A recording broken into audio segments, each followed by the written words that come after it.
Okay, here's my Tesla Model X. I want to take this rim off, so it's a multi-step process. I got different videos on this, but you first need to take these lug nut covers off, which I did with the tool.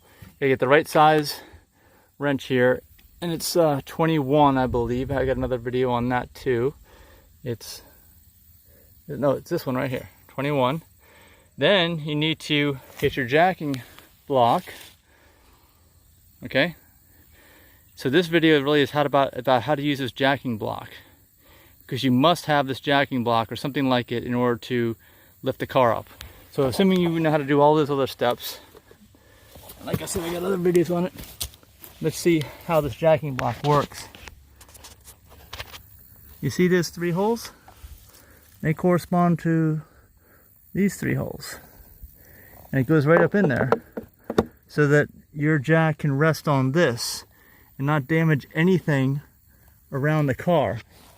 Because you can see there's this metal battery right in there, and there's frame, plastic parts, everything. You don't want to damage any of that stuff. You see that? So your jack pad is going to go on that. This is going to go on that. But first, before you do this, you got to put it in the jack mode. So let's do that. Got my big battery pack. I've never done this before. Hopefully do it right. Let's see. Go in the screen. Service. That's not it. Software, navigation, suspension. I bet you that is suspension. There we go. All right, let's close the door. We need to put it in the jack mode. Car has to be on, I guess. Jack. Actually, first thing I want to put it in standard. Let me drop it to standard. I don't think it should be in high. That's just my guess. As you can see, it's lowering down. And then once it lowers down, this circle will stop spinning when it's done lowering down. Then we'll put it in jack mode. Okay, and let's check the manual too, what it says about jack mode, just to be sure.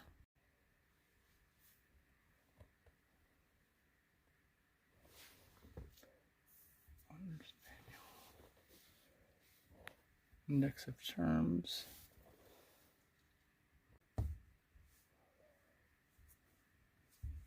It's gonna populate. Jack mode, jacking. Jack mode. Air suspension. Okay. There we go. Before jacking or lifting, set the suspension to jack mode to prevent the self-leveling even when it's powered off. But of course, I put it into standard mode. To turn on jack, to deactivate, press jack again. Okay. Alright, got it. Perfect. So we are in jack mode and we're ready to go. I'm going to turn this HVAC off. Make sure it stays in jack mode. Yep, there we go. As you can see, it's definitely lower. And we should be able to slide our jack right underneath here. Alright, the jack is in place, and then you want to loosen all the lug nuts first before you jack it up, because then the wheel starts to spin and it's no fun.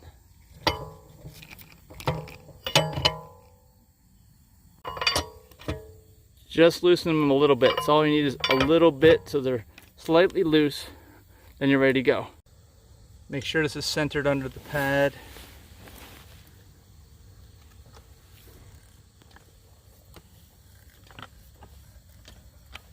See how it's going to contact when it makes initial contact. It's a little bit off center. Make sure it's not too far front, too far back, so it just captures that whole, well, the whole pad, or as best as you can. See, it kind of gets a little squirrely sometimes. Right. You got front and back. That's about even. Okay, that's it. That's a good spot. Then we'll start to give it there. Okay, now you can see it's going.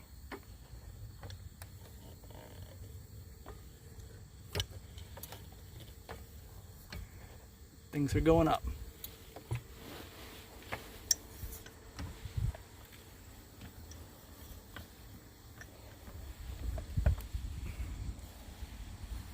really mushing that. I don't like the way that looks, but that's really the only thing we can do here, I think. Hopefully this wheel will start to lift off the ground soon. It's really mushing that thing. There it goes, off the ground. Just about off the ground.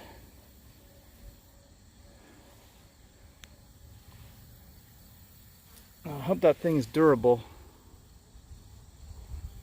But we are off the ground now. So then loosen the lugs and let's get the new tire and wheel on there.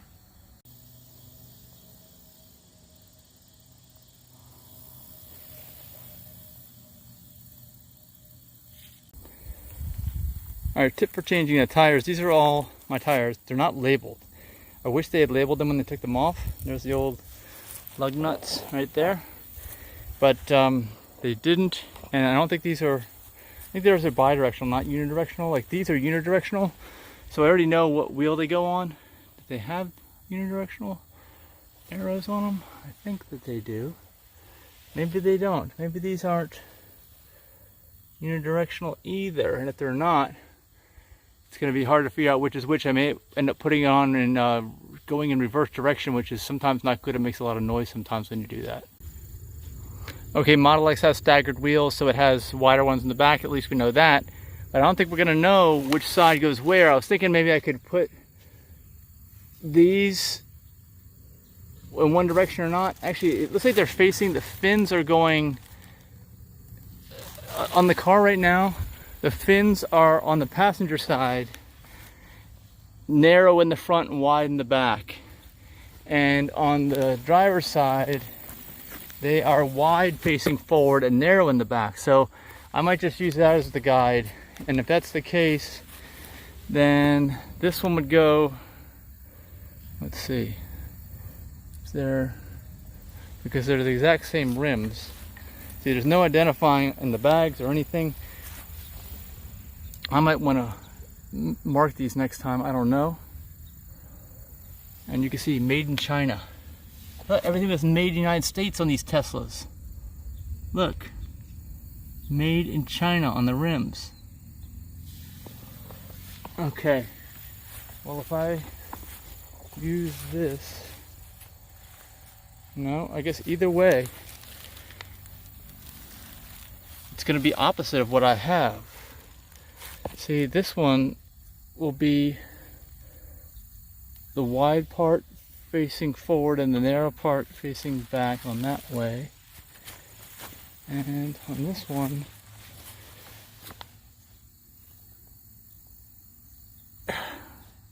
yeah, I don't know what I'm going to do with this.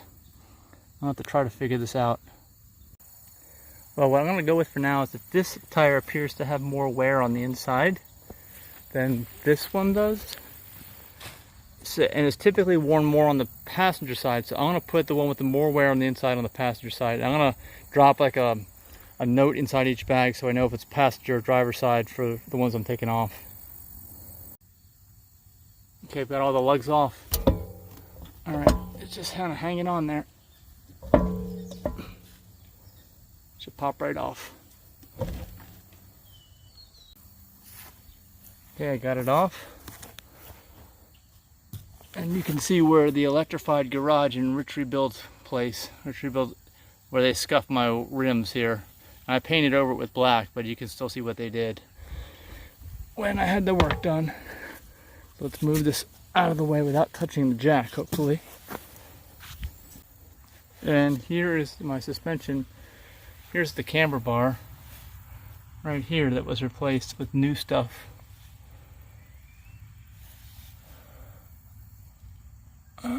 Yep. Everything looks good. Alright, let's get those new 20 inches back on here. Alright, ready to get it on here. Just lift it up and line up those holes. Alright, it's on there now. Loose. But you use the same lugs. You want to start them by hand. This is what they look like. This part that's tapered goes on the inside. Start them by hand so you don't cross thread them. And get the rest of these. And you want to do in a pattern too, not around the circle. Like one here, one across, go across again, go across again. It's very important. If you don't do this, then you're going to have uneven stress on the rim. It's not going to sit right and it could crack or bend the rim. So now these are just hand tight. Okay, I want to tighten them down. You can tighten them down the same way in that random crossing order. Oh, and don't tighten them down all the way now. You're just going to get it so it's snug, so it's not moving anymore. Okay? And then we're going to lower it down.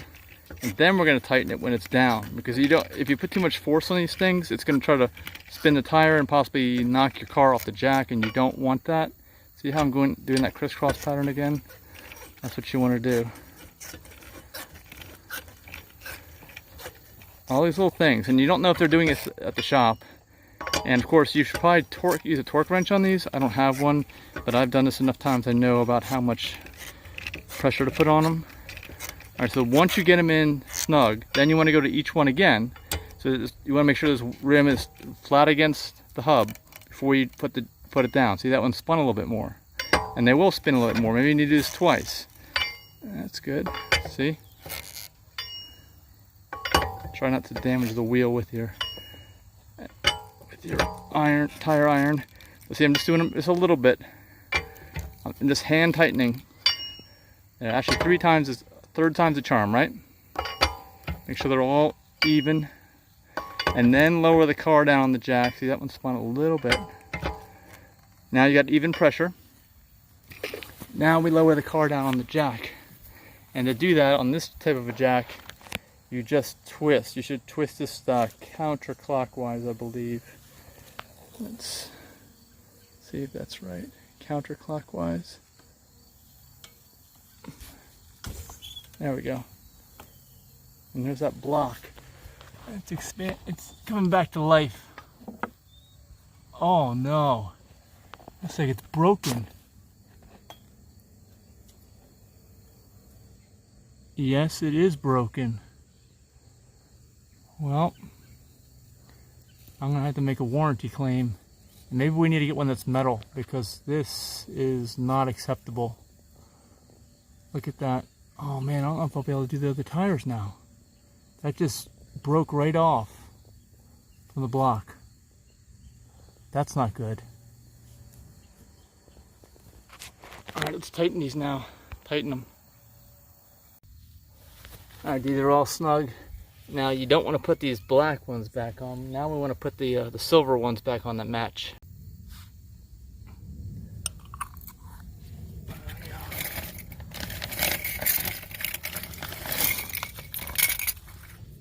It doesn't matter which one you put on here. These are just for decoration.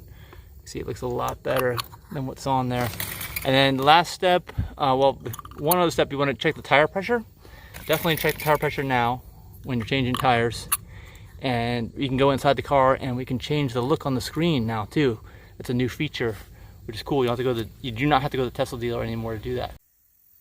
Okay, you go to service, wheel configuration, and 20. I don't have silver helix, I have silver slipstream, I think. Not that one, not that one. That's it. Confirm. Made the change. And it should, uh-oh. What happened? I guess it's got to change it in the software now. Yeah, both computers are rebooting now. I guess it needs to do that.